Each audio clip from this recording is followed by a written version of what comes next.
예, 반갑습니다. 오늘 우리 성도분들 많이 오셨어요. 우리 좌우로 한번 인사할까요? 반갑습니다. 잘 오셨습니다. 안녕하세요. 반갑습니다. 네.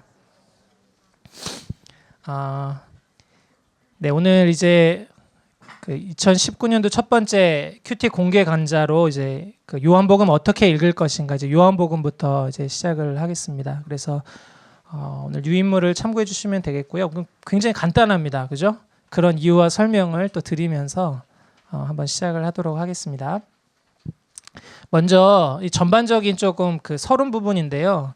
우리 분당 우리 교회 큐티 학교와 큐티 공개 강좌가 있습니다. 어떻게 다른가요? 이 질문인데요. 이 큐티 학교는 큐티하는 방법을 배우는 곳입니다. 큐티를 어떻게 해야 하는지 그래서 5주에 걸쳐서 큐티를 배우는 게 큐티 학교고요.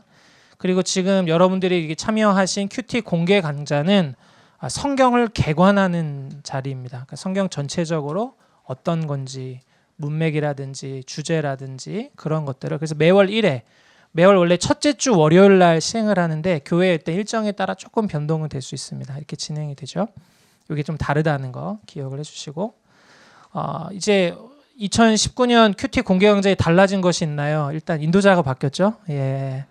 제 전임자였던 우리 장중희 목사님 강좌를 작년 보니까 첫 번째 강좌가 요한복음 강좌였더라고요. 그래서 비교가 많이 되겠다. 그래서 하지만 예, 뱁새는 뱁새의 걸음으로 가면 되죠. 예, 그래서 인물이 좀 달라졌고요.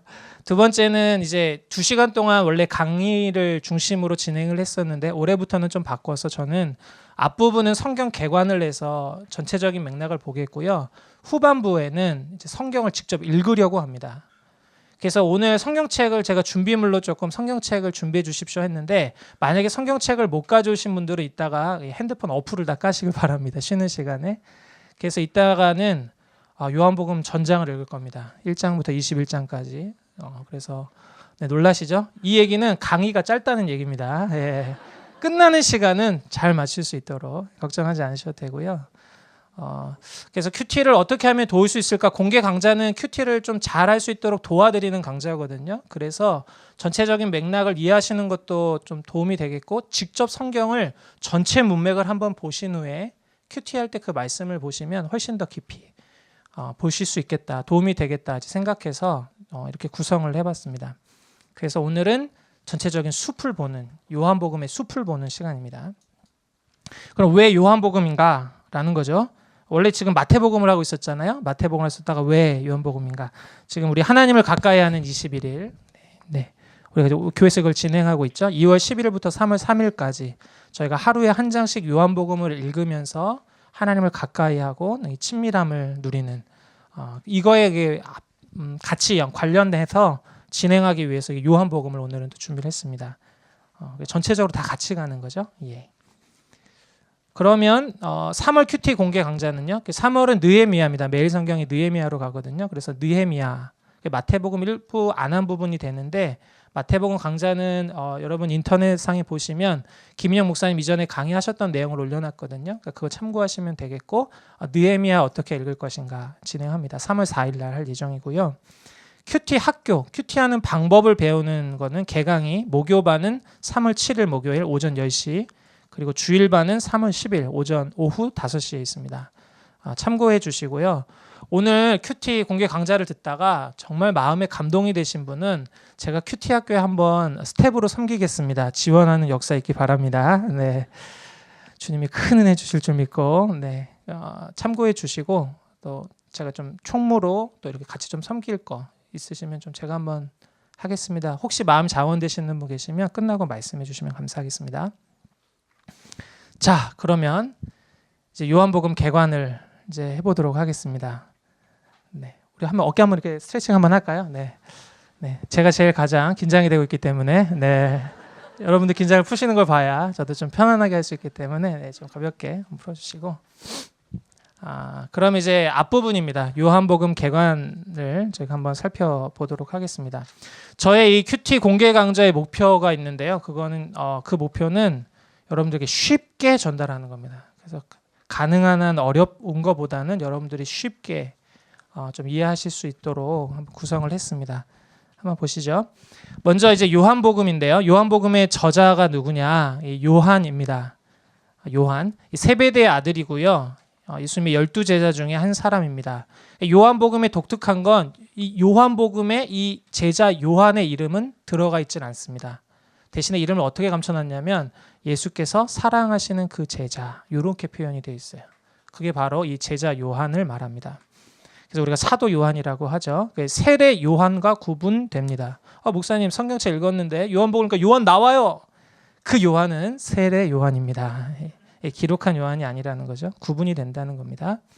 저작 연대와 장소인데요. 저작 연대는 학자들마다 의견이 좀 분분한데 주후 70년에서 100년 정도 이 사이로 이제 추정을 합니다. 요거에 이 정도로 좀 추정을 하고요. 어디에서 기록됐을까? 이 에베소로 추정을 합니다. 이 요한, 예수님이 제였던 사도 요한이 이 에베소 교회에서도 담임을 했었거든요. 아마 그곳에서 이 요한복음을 집필했을 것이다. 이것이 좀 주로 많이 이야기하는 부분입니다. 네, 굉장히 빨리 넘어가고 있죠. 네, 쉽게. 네. 그러면 요한복음이 왜 기록했을까 하는 내용인데요. 이 요한복음 20장 21절에 기록되어 있습니다. 우리 같이 한번 읽어볼까요? 시작. 오직 이것을 기록함은 너희로 예수께서 하나님의 아들 그리스도임을 믿게 하려 하며 또 너희로 믿고 그 이름을 힘입어 생명을 얻게 하려 함이니라. 아멘. 그죠? 직접 요한복음에 이 요한이 말씀을 기록하면서 적은 목적이에요. 이것을 기록함은 너희로 예수께서 하나님의 아들 그리스도임을 믿게 하려 하며 또 너희로 믿고 그 이름을 힘입어 생명을 얻게 하려 함이니라. 이 부분이죠. 제가 여기 색깔을 매겨놨는데 이게 바로 오늘 이제 요한복음을 읽을 주요한 포인트입니다. 첫 번째 보면 너희로 예수님께서 하나님의 아들 그리스도임을 믿게 하려 하며. 여러분 이 얘기를 뒤집어 보면 무슨 얘기예요? 사람들이 예수님을 하나님의 아들로 보지 않았다는 거죠. 하나님의 아들로 믿지 않았다는 겁니다. 당시 배경과 좀 연관해서 이야기를 하면요. 지금 요한이 기록한 이 당시의 배경은 그 에베소 지역은 이 소아시아의 위치에서 유대인이면서 예수님을 믿었던 유대인 그리스도인들이 있었고 또 로마 사람들, 그리스, 헬라, 로마 사람들, 이방인, 외국인들이죠. 외국인들이 많이 거주하면서 있었던 지역입니다. 뿐만 아니고 그 당시는 이제 많은 그리스도인들이 핍박을 받아 곳곳으로 흩어지고 그곳에서 복음을 전하면서 복음이 유대인들뿐만이 아니라 많은 이방 사람들에게도 전해지고 있을 당시였습니다. 그리고 그 당시에는 많은 이런 사상과 철학들이 부딪히고 만나고 있었죠. 그래서 헬라 철학이라든지 많은 사상을 가진 사람들이 이 기독교를 만나면서 사람들과 대화하고 소통하고 예수가 뭐야? 이 말씀은 뭐지? 이건 철학적으로 어떤데? 이렇게 비판하고 판단하는 사람들이 늘어났죠. 또 뿐만 아니라 그 당시 이단들, 영지주의라고 하는 이단들도 많이 생겨났는데요. 이제 이런 사람들은 헬라 이런 철학의 사상을 받아서 영은 선하고 육은 악하다 이런 생각을 하고 있었어요. 그런데 예수님이 하나님의 아들이라고 한다면 이분은 신이니까 이거는 받아들일 수 있다. 그런데 예수님을 또 당시에 다른 사람들은 이 완전한 인간으로 보기도 했거든요. 그러니까 요한의 입장에서는 그렇게 영지주의의 사고에서 예수님의 사람됨, 완전한 사람됨을 부인하는 사람들에게는 예수님이 완전한 사람이다라는 걸 이야기해야 됐고, 반면에 또 많은 사람들이 아니 이 예수는 저 유대 땅에서 십자가에 달려 죽은 사람 아니냐, 목수였고 얘기 들으니까 나사렛 사람이라고, 어떻게 사람이 하나님의 아들이라고 할 수 있느냐, 이 두 가지가 다 공존했어요. 그거는 예수님의 사람됨을 믿고 근데 하나님의 아들, 이 신성을 믿지 않았던 거죠. 그러니까 이 두 가지의 균형추를 다 이야기를 해야 했습니다. 근데 특별히 요한복음에서의 강조는 이 하나님의 아들 그리스도임을 믿게 하려 합니다. 포인트고요. 두 번째는 믿게 하려 합니다. 이렇게 이야기를 하고 있죠. 그분이 예수님이 하나님의 아들 그리스도라는 것을 알게 하고 그걸 믿게 하기 위해서 이걸 썼다 말하고 있습니다. 세 번째는 그 믿음을 가지고 그 이름을 힘입어 생명을 얻게 하려 합니다. 요 포인트 3개. 요거를 좀 잘 기억하시면 좋겠습니다. 자, 그래서 우리가 요한복음 들여볼 때 요한복음을 이해하기 위한 3가지 질문이 있습니다. 첫 번째는 예수님은 누구신가 하는 겁니다. 요한복음에는 예수님이 하나님의 아들이시라는 것을 잘 설명하기 위해 예수님의 정체성이 잘 나타나 있어요. 그래서 여러분 사람들이 처음에 교회 왔을 때 어디 성경부터 읽어야 돼요? 나 예수님에 대해서 알고 싶어요. 그러면 이 예수님이 누구신가 정체성이 잘 나타나 있는 요한복음을 추천을 하는 거죠. 두 번째, 이 예수님을 하나님의 아들로 믿게 하려 합니다. 이 믿음에 대한 이야기가 많이 나옵니다. 그래서 요한복음은 읽을 때는 믿음이란 무엇인가 이것을 이해하기 위해 우리가 살펴볼 거고요. 세 번째는 그러면 이 믿음이 가져오는 결과는 무엇이냐 요거에 대해서 우리가 개관을 통해 이 질문을 가지고 살펴보고자 합니다. 자, 첫 번째인데요. 예수님은 누구신가? 아까 말씀에 기록되어 있죠. 예수님은 하나님의 아들 그리스도이시다. 하나님의 아들. 여러분 사람의 아들은 누구죠? 사람이죠. 하나님의 아들은 누굽니까? 하나님이죠. 이게 저희가 이제 구분하기 위해서 성자가 하나님의 아들이시면 성자로 구분하지만 또 하나님이죠. 네. 하나님의 아들이다라고 이야기하는 건 예수님의 신성을 이야기합니다. 신성. 네. 오늘 이제 그 부분을 살펴볼 거예요. 그래서 여러분 마태복음은 예수님을 왕, 마가복음은 예수님을 종, 누가복음은 완전한 사람 이런 부분을 부각해서 예수님을 많이 설명하고 있는데 이 마태, 마가, 누가를 합쳐서 공관복음 같은 관점을 가지고 쓴 공관복음이라고 하거든요. 근데 이 다르게 이 요한복음은 예수님을 하나님의 아들로 이렇게 설명하고 강조하고 있는 성경이다. 이렇게 보시면 되겠습니다. 자, 그러면 예수님은 누구신가 계속 살펴보겠는데요. 요한복음을 읽다 보면 예수님의 인성, 예수님의 사람 대신 완전한 사람이신 예수님에 대한 설명이 나와요. 예수님이 요한복음 4장 6절 보면 피곤해 하세요. 또 목말라도 하세요.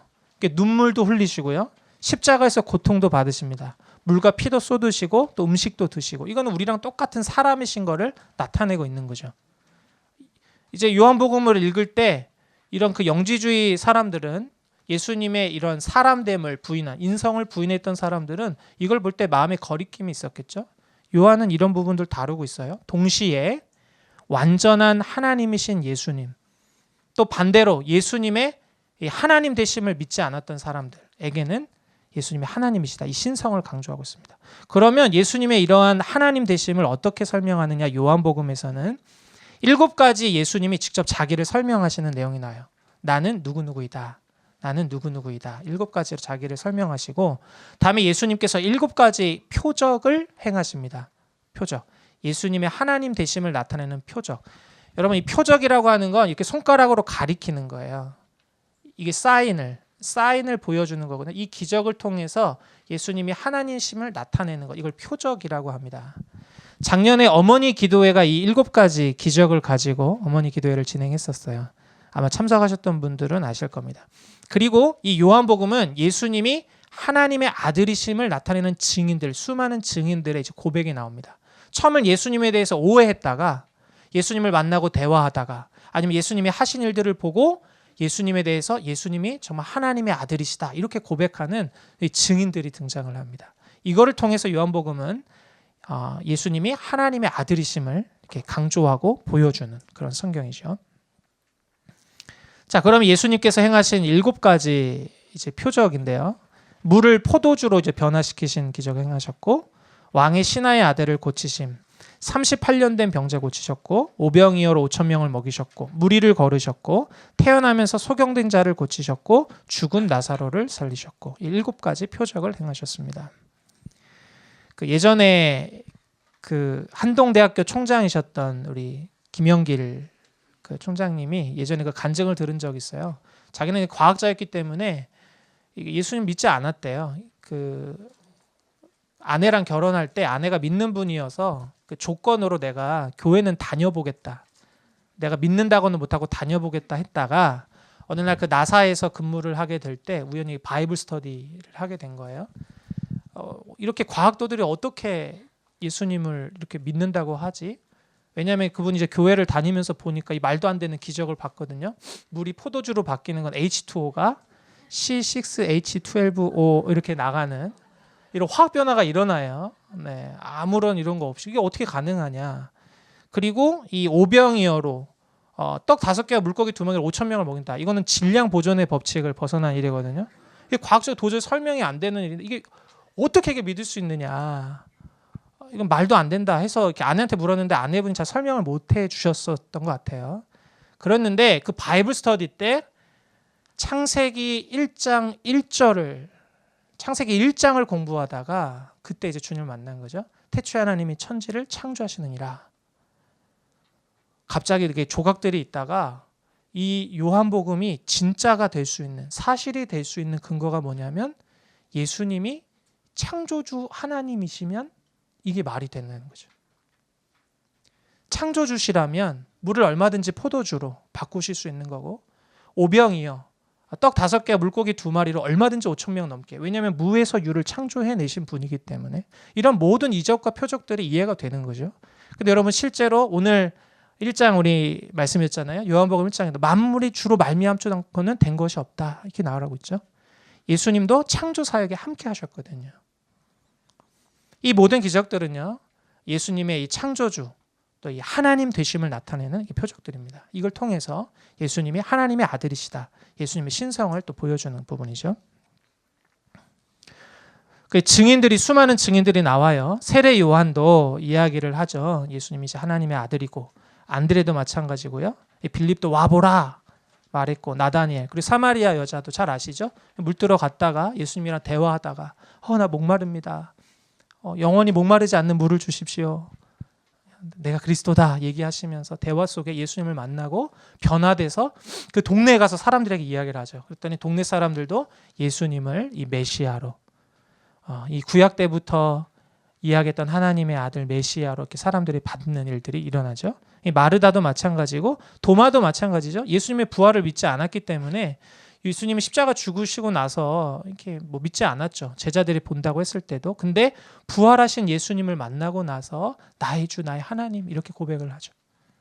네, 도마도 예수님을 단순히 사람이 아니고 인간의 아들에만 그치는 분이 아니고 정말 하나님의 아들이시구나, 하나님이시구나 라는 고백을 하게 됩니다. 이런 증인들의 고백을 통해서, 증인들이 예수님을 만나고 변화되고 이런 증언하는 것들을 통해서 우리는 요한복음을 통해서 예수님이 하나님의 아들이시라는 사실을 알 수가 있게 됩니다. 그리고 예수님께서 7가지로 자기를 설명을 하세요. 에고 에이미, 헬라어로 에고 에이미, 나는 뭐뭐다. 나는 생명의 빵이다. 나는 세상의 빛이다. 나는 양의 문이다. 난 선한 목자다. 부활이요 생명이다. 길이요 진리요 생명이다. 나는 참포도나무다. 이 말 하나같이요, 한결같이 내가 하늘에서 내려온 떡이다 이렇게 표현하세요. 예수님이. 이 얘기는요, 당시 유대인들이 들을 때는요 아주 펄쩍 들을 일이에요. 하늘에서 왔다고 얘기를 하니까요. 그리고 난 세상의 빛이다. 여긴 다 어둠이고 세상의 빛으로 왔다. 이런 빛의 개념, 하늘에서 내려온 개념은 그 당시 문화권에 있는 사람들한테는 이게 하나님이다라는 것 같은 거였거든요. 굉장한 거였죠. 나는 양의 문이다. 나를 통해서 들어가고 나올 수가 있다. 이 양의 문이다. 예수님만의 유일한 길이다. 또 난 선한 목자다. 이런 모든 이런 부분들이 예수님이 어떠한 분인지, 하나님의 아들로 오신 그리스도이심을 나타내시는 바로 이게 자기 설명, 이런 것들을 통해서 예수님이 하나님의 아들 그리스도이심을 요한복음은 우리에게 증거해주고 있습니다. 속도 괜찮은가요? 네. 굉장히 빨리 끝날 것 같은 느낌이 확 드시지 않은가요? 그렇죠. 그 다음에 저희가 성경을 읽어야 하기 때문에 이제 하나님의 아들이신 예수님 요한복음을 통해서 우리의 유일한 이제 중보자가 되신다라는 사실을 이제 이걸 통해서 우리가 알 수 있습니다. 그러면 그 하나님의 아들이신 예수님이 우리에게는 어떠한 존재냐라는 거죠. 이게 중보자 되신다는 겁니다. 첫 번째 이 말씀이신 예수님 했는데요. 여러분, 말씀이라고 하는 건 눈에 보이지 않잖아요. 근데 대화를 통해서 우리는 이 말을 전하고 오고 가는 걸 통해서 인식을 하죠. 저와 어떤 사람과 의견을 나눌 때 제가 말을 해야 그 사람이 알아들을 수 있잖아요. 눈에 보이지 않는 말은 커뮤니케이션의 중요한 다리가 되죠. 그죠? 그런데 우리가 하나님과 우리 사이에도 보이지 않지만 이 말씀이 있었는데 말씀이 육신이 되어 우리 가운데 또 오셨어요. 하나님과 대화 때 말씀이 육신이 돼서 우리가 눈에 보이는, 그래서 우리가 예수님을 통해서 하나님과 하나님의 뜻을 알고 하나님의 뜻을 예수님을 통해서 또 알고, 이렇게 소통할 수 있는 다리가 되어주신 게 예수님이라는 거죠. 그리고 예수님이 요한복음 14장 6절에 나는 길이요 진리요 생명이니 나를 길이로 표현하셨어요. 하나님께로 나아가는 내가 유일한 길이다. 다리가 되어주신다는 거죠. 다리. 그리고 요한복음 1장 51절 보면 인자 위에 천사들이 하나님의 사자들이 오르락 내리락 한다 이렇게 표현이 되어 있어요. 예수님께서 예수님 위로 이게 오르락 내리락 하나님의 사자들이 하나님의 뜻을 이렇게 수행하는 거예요. 예수님 통해 오르락 내리락 하나님의 뜻이 전달되고 이루어지고 전달되고 이루어지고 이 땅과 하늘을 연결하시는 그분이 누구냐? 이 예수님이라는 거죠. 그래서 우리가 하나님께 나아갈 수 있는 다리가 되어주시는 분이 바로 중보자 예수님이라는 거죠. 이 중보자라는 뜻이 뭐냐? 이건 사이가 멀어진 중간에 화목시키는 역할을 하는 자를 이 중보자라고 합니다. 우리가 하나님과 죄로 인해서 단절됐어요. 끊어졌어요. 영적인 죽음이죠. 하나님께 내 힘으로 갈 수가 없어요. 그런데 그곳에 중보자가 되셔서 다리가 되주셔서 우리가 하나님께 나아갈 수 있는 것, 두려움으로 가는 것이 아니라 화목하게 해주셔서 갈 수 있도록 다리, 중보자가 되어주신 분이 예수님이다. 그래서 우리는 요한복음을 읽으면서 이제 우리의 중보자 되신 예수님을 만나는 사람들이 어떻게 변하는지를 이제 살펴보면 돼요. 하나님과 관계가 끊어졌던 사람들이 예수님을 통해서 어떠한 변화가 일어나는가. 놀라운 감격이 있죠. 그리고 그런 감격을 누린 사람들이 누굽니까? 우리들이죠. 네. 할렐루야. 네. 그 예수님을 만나는 게 요한복음입니다. 자, 두 번째 질문인데요. 하나님의 아들 그리스도를 믿게 하려 하심이라 이게 믿음에 대한 부분을 다룹니다. 그러면 요한복음이 이 믿음을 어떻게 우리에게 보여주고 있는가? 이건 반응입니다. 반응. 가로넣기 반응입니다. 반응. 예수님이 사람들을 만났을 때에 그리고 말씀하셨을 때 이야기하셨을 때 사람들의 반응은 상반되게 두 가지 반응입니다. 하나는 믿지 않는 것, 불신. 하나는 믿는 거죠. 그래서 여러분 예수님을 믿지 않는 불신한 사람들의 이 반응은 어땠냐면 예수님 영접하지 않았어요. 자신들의 죄가 드러날까 봐 어둠이 드러날까 봐 예수님을 영접하지 않았습니다. 뿐만이 아니고 예수님을 비난하고 배척했어요. 나사렛에서 무슨 선한 것이 나겠느냐? 그냥 목수의 아들이 아니냐? 수많은 이 예수님을 비난했어요. 어떻게 그걸 감히 하나님의 아들이라고 하냐? 이렇게 얘기를 했죠. 여러분 예수님이 십자가에 처형당하신 죄목이 뭡니까? 신성 모독죄죠. 자기 자신을 하나님의 아들이라고 한 신성 모독죄로 예수님이 죽으시거든요. 이게 비난하고 배척한 거죠. 여러분 이 불신, 예수님을 믿지 않은 이 불신이 가져온 또 모양을 보세요. 예수님을 십자가에 못 박아 죽이게 하죠. 예수님을 부인하니까 예수님을 십자가에 못 박는 거예요. 예수님을 받아들일 수 없고 예수님을 믿지 못하니까 예수님을 십자가에 달려 죽게 하는 거죠. 이게 우리에게 시사하는 바가 큽니다, 여러분. 나도 이 중에 계실 수도 있을 거예요. 나도 이전에 예수님을 영접하기 전에는 예수님을 비난하고 비방하고 예수님을 핍박하고 했던 사람이었어요. 받아들일 수 없었거든요. 말하는 게 불합리했거든요. 내가 보기에는 받을 수 없는 것들이 많았어요. 믿을 수 없는 게 많았어요. 그런데 살아계신 예수님을 만나고 예수님의 십자가와 그 의미와 그 사랑을 만나고 나서 이 살아계신 부활하신 살아서 역사하시는 예수님을 만나고 나니까 바뀌게 되잖아요. 예수님이 말씀하시죠. 누구든지 나를 따르려거든 나를 부인하고 자기를 부인하고 나를 따를 것이다. 자기를 부인한 사람이 예수님을 따를 수 있고 나를 부인하지 못하는 사람은 예수님을 부인할 수밖에 없어요. 이 성경이 우리에게 보여주는 메시지입니다. 그런데 반면에 요한복음을 보면 믿음으로 반응한 사람들이 있어요. 믿음으로. 이제 그런 설명들이 나오는데 이 요한복음의 믿음은 98회 믿는다라는 그 단어가 98회 정도 등장합니다. 별명이 이 믿음의 복음인데 재미난 게 이게 명사가 아니고 이게 동사라는 거예요. 이 부분의 강조 부분을 정말 잘 보고 싶으시다면 우리 홈페이지에 가서 우리 장준규 목사님이 강조하셨던 지난 강의 들으시면 아주 강의를 아주 잘 해주셨어요. 이것에 전해주는 메시지는요. 명사는 그냥 이게 명사가 아니라는 거죠. 그냥 딱 명제가 단순히 아니고 믿음이 이게 동작하는 거예요. 움직이는 거예요. 그러니까 믿음은 행동하라는 거죠. 그죠? 그러니까 믿음은 믿음을 가졌는데 반응하지 않는다. 내가 믿는다 했는데 따르지 않는다. 믿는다 했는데 순종하지 않는다. 이거는 믿지 않는 거예요. 그러니까 성경에서 믿는다와 순종한다, 행한다는 동면의 앞뒤와 같이 그래서 같이 가는 거죠. 그래서 행함이 없는 믿음은 죽는 거예요. 죽은 것 같은 거죠. 성경이 말하는 메시지잖아요. 그래서 이 믿는 사람들, 믿음으로 반응한 사람들은 변화가 일어나요. 움직여요. 그게 요한복음에서 우리가 볼 수 있는 겁니다. 그리고 이 요한복음을 보시면 믿는다라는 걸 어떻게도 표현하냐면 예수님을 보는 게 믿음이다. 바라보는 게 믿음이다. 이렇게 표현하기도 하고요.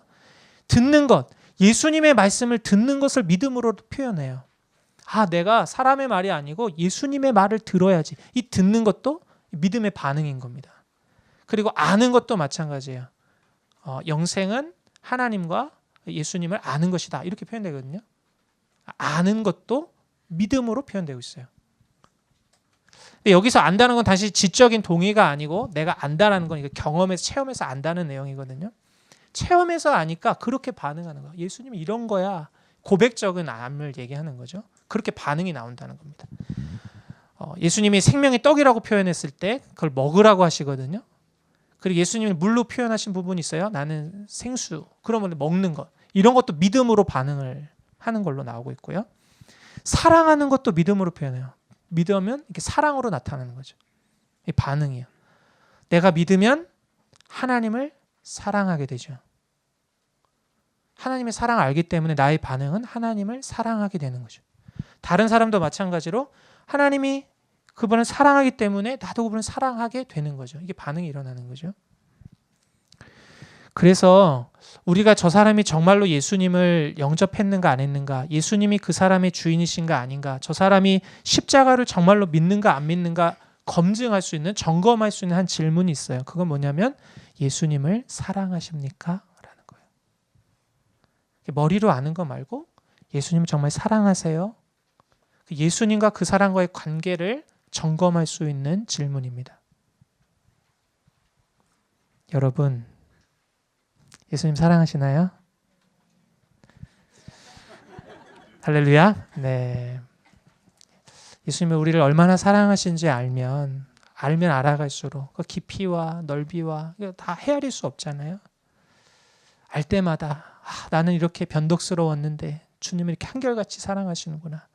예수님이 자기 사람들을 사랑하시되 끝까지 사랑하셨다고. 난 그렇게 끝까지 주님을 사랑하지 못했는데. 근데 그런 사랑을 만날 때마다 얼마나 우리가 감사하고 또 주님을 더 사랑하게 되죠. 나는 내 것을 움켜잡고 나를 위해서 끊임없이 살아가는 내 자기중심적인 나인데 예수님은 죄인인 나를 위해서 자기 생명까지 내어주시는 자기 희생의 사랑, 자기 자신을 내어주시는 사랑, 그 사랑을 만났을 때 나의 자기중심성이 깨지고 정말 주님 앞에 그런 믿음으로 반응해서 나도 사랑으로 섬기고자 하는 마음들이 생겨나게 되죠. 이것도 바로 믿음이라는 거예요. 믿을 때에 나타난다는 거죠.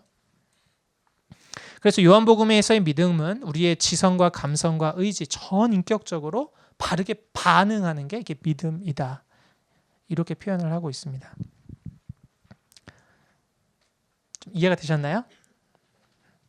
네, 강의를 좀 잘하고 있는 것 같습니다. 네, 감사하고요. 네. 자, 믿음의 결과입니다. 그렇다면 믿음의 이제 결과가 어떻게 나타나느냐라는 거죠. 아까도 너희로 믿고 능력을 힘입어서 생명을 얻게 하려 합니다. 이 요한복음의 목적, 기록 목적을 쓰고 있잖아요. 생명을 주시기 위해서 우리에게 이걸 주셨죠. 그래서 요한복음은 이 믿음의 결과를 아주 극명하게 나타나고 있습니다. 안 믿었을 때, 믿지 않았을 때에, 불신했을 때의 결과와 우리가 믿었을 때에, 예수 그리스도를 받아들였을 때에, 믿음으로 영접했을 때에 어떠한 일이 일어나는지를 요한복음이 아주 극명하게 보여줍니다. 그래서 요한복음 3장 불신의 경우에 3장 18절을 보면 이미 믿지 않을 때는 이미 심판받아 있다. 지금 나중에서가 심판이 아니고 이미 심판받은 상태다라고 말을 하고 있어요. 그리고 현재도 죄의 종이다. 현재의 상태가 심판을 이미 받고 있고 죄의 종이고 영적으로 죽음 상태다. 이렇게 표현을 하고 있습니다. 살아있는데 죽었다라고 말해요. 왜 그렇습니까, 여러분? 죽었다라고 하는 건요. 어느 때 우리가 죽었다라고 하죠? 움직이지 않을 때입니다. 반응이 일어나지 않아요. 불러도 듣지 못하고 이렇게 자극을 줘도 반응하지 않아요. 보여줘도 보지 못해요. 이게 영적인 죽음의 상태인 거죠. 예수님이 보여주시고 하나님이 이렇게 하셨다 얘기하시고 다 했는데 영적인 이 죽음 상태에 있을 때는 들리지 않고 그게 그렇게 받아들여지지 않고 느껴지지 않는 거죠. 그게 어떻게 하나님이 하신 일이냐. 그게 그냥 우연히 일어난 일이지. 이렇게 얘기를 하는 거죠. 그게 어떻게 한 거냐. 어쩌다 치유가 된 거겠지. 이런 이제 해석들이 난무하는 거죠. 그런 게 굉장히 많이 있습니다. 영적으로 이게 죽어있는 상태를 이렇게 또 얘기하는 거죠. 왜 그렇습니까? 이게 하나님과 단절되어 있기 때문에 그래요. 끊어진 이 상태이기 때문에. 그리고 이 소속에 의해서 세상 소속, 세상에 속한 자라고 표현을 합니다. 하나님께 속한 자가 아니고 세상에 속한 자다. 이런 표현들이 나오고요. 심지어 이제 그 처음에 성경을 읽으실 때 막 불쾌하시는 분들이 있는데 심지어 마귀의 자식이라고까지 표현을 하세요. 굉장히 강한 표현이죠. 그리고 종말에 최후 심판, 영원한 형벌이 있다. 이걸 말씀하는 게 또 요한복음에 기록되어 있습니다. 제 말이 아니고요. 성경에 기록되어 있습니다. 언제 알 수 있을까요? 이 다음번 우리 읽을 때 직접 읽으시면서 여러분 눈으로 보실 겁니다. 네. 그러면 믿었을 때에 믿음으로 우리가 예수님을 영접했을 때 믿었을 때 어떤 일이 일어나냐? 현재 영생을 누린다고 그래요. 나중에 죽고 나서 나중 죽음 이후의 천국, 영원한 생명이 아니고 요한복음은요 풍성한 이 영생, 생명을 이야기합니다. 그래서 믿을 때에 너희가 이미 생명을 얻었고 요한복음 5장 24절이죠. 이게 바로 여러분 전도폭발에서 전도폭발 하신 분들 이거 암송하고 계시지 않습니까? 확인할 때 구원에 대한 확신을 얘기할 때 예수님을 영접했을 때에 믿을 때에 생명을 얻었고 이렇게 얘기를 해요. 얻을 것이다가 아니고 이미 얻었다 얘기하는 거죠. 하나님과의 관계가 회복됐기 때문에 예수님이라는 다리를 통해서 하나님께 딱 나가서 만나고 있기 때문에 이미 생명을 얻었다 표현하는 거죠. 그리고 하나님의 자녀로 살아간 걸 이제 믿음의 결과 나간 소속이 이제 하나님의 자녀가 되는 거죠. 마귀의 자녀에서 하나님의 자녀가 된다라고 이제 우리의 신분이 바뀌어요. 정체성이 바뀌어요. 그리고 이 믿음의 결과는 어떻게 난다면 예수님과 연합, 하나됨을 이야기합니다. 이 생명이라고 하는 것, 영생이라고 말하는 것, 이것을 요한복음에서는 어떻게 얘기하냐면 하나님과 예수님과 연합됨, 하나됨을 표현해요. 나는 포도나무고 너희는 가지다. 그죠? 가지가 포도나무에 떨어지면 죽는 거잖아요. 근데 가지다, 이 붙어 있게 된 거예요. 하나가 된 거예요. 접붙임 바 돼서 하나가 된 거죠. 그래서 예수님의 것이 내 것이 되고 내 것이 예수님의 것이 되는 겁니다. 예수님 권세, 내 권세, 내 권세, 예수님 권세. 할렐루야. 예. 놀라운 일이죠. 여러분, 영적 권세를 우리가 가지고 살아가는 게 필요해요. 예. 요즘에 우리가 많은 그리스도인들이 너무 위축되다 보니까 이런 영적인 권세를 잘 사용하지 못하는 경우가 많아요. 근데 여러분, 예수님 권세가 내 권세가 되는 거예요. 왜요? 내 안에 예수님 계시거든요. 그래서 예수님 우리로 하신 일이 뭐예요? 예수님을 전하면서 축복하라고 얘기해요. 예수님의 이름으로 축복하고 전하라고 이야기해요. 하나님의 나라가 하나님의 뜻이 나를 통해 이루어질 걸 믿고 담대히 나아가라고 이야기를 해요. 예수님의 권세가 내 권세이기 때문이에요. 지난 그 조은 목사님 수요 예배 설교 때 그 강조하셨던 게 기억이 나요. 우리가 많은 재물을 통해서 이 세상을 섬기느냐, 많은 지식과 명예와 고지를 점령해서 그러한 것으로 하느냐, 그리스도인의 능력의 본질은 그런 것들을 사용할 수도 있지만 그게 본질적인 것은 아니에요. 본질적인 것은 우리 안에 계신 예수님께서 나로 사시도록, 나를 통해서 예수님의 뜻이 이루어지도록 이런 영적인 권세를 가지고 살아가는 삶을 사는 것이 그리스도인인 거죠. 그래서 내가 부족해도 내 안에 예수님 때문에 할 수 있는 거죠. 여러분, 베드로와 요한을 보십시오. 사도행전에 보면 안진뱅이가 있잖아요. 구걸하고 있는 안진뱅이를 향해서 내가 금과는 내게 없지만 내게 있는 것으로 내게 주노니 곧 나사렛 예수 그리스도 이름으로 일어나 걸어라 얘기를 하잖아요. 오늘날 많은 교회의 문제나 우리의 삶의 문제를 금과 은으로 해결하는 게 참 많아요. 예수님 없이도 해결할 수 있다. 그래서 그렇게 하려고 해요. 그런데 그래서 예수님의 능력은 점점 희미해져요. 교회가 그리스도의 피값으로 사신 교회가 주의 일을 감당할 때는 물론 그런 재원들을 가지고 사용할 수 있지만 본질을 놓쳐서는 안 돼요. 우리가 모든 일을 할 때는 예수 그리스도의 이름으로 하는 거예요. 예수 그리스도의 권세로 하는 거죠. 예, 이게 바로 내 안에 예수님 계시기 때문이에요. 내 안에 사시기 때문이에요. 내 안에서 역사하시기 때문이에요. 할렐루야. 예. 흥분하기 시작했어요. 너무 감격스럽고 너무 좋아가지고. 이게 바로 우리가 영적인 생명을 가졌다, 생명을 얻었다. 그걸 얘기하는 거예요. 그리고요, 사랑과 교제와 지식과 교제하는 삶. 예수님과 이제 살아있는 교제가 있기 시작합니다. 예수님의 사랑이 느껴지고 나도 예수님을 더 사랑하게 되고 예수님의 말씀이 나에게 귀에 들리고 내가 순종하고픈 마음이 들게 되고 때로는 넘어지고 그런다 할지라도 살아계신 주님 때문에 다시 일어나 걷고 나 연약하고 힘들고 나의 부족한 부분을 예수님께 의탁하고 예수님의 인도하심을 따라 날마다 살아있는 이런 교제, 이 친밀함. 그게 바로 생명을 소유한 사람들이, 영생을 소유한 사람들이 누리는 좀 하나님의 말할 수 없는 은혜라는 거죠. 그리고 부활하여서 이 땅에서뿐만이 아니고 부활하여 우리 죽음 이후에 내세에서도 하나님과 영원토록 사는 것이 바로 영원한 생명이다 말하고 있어요. 여러분, 이 생명의 시간이 그냥 영원하다, 시간적인 긴 이것이 중요한 게 아니고요. 여기 핵심은 하나님과 영원토록 산다는 거예요. 이 땅에서도 살고 죽어서도 살고 하나님과. 단순히 어떤 육체적인 유토피아, 나의 만족을 위한 유토피아가 아니고 말할 수 없이 만복의 근원 되시는 그 아버지 하나님과 영원토록 사는 것. 그게 바로 생명이다. 우리에게 말씀하고 있어요. 이 부분도 우리가 오늘 요한복음을 읽으면서 확인하게 될 것입니다. 할렐루야. 네, 정말 탁월했던 강의였던 것 같습니다. 곧 이따가 잠깐 설명을 드리고요. 좀 쉬시고 여러분 어플이라든지 아니면 책자라든지 성경책을 좀 준비하셨고 22분에 모여서 그러면 우리 후반기 진행하겠습니다.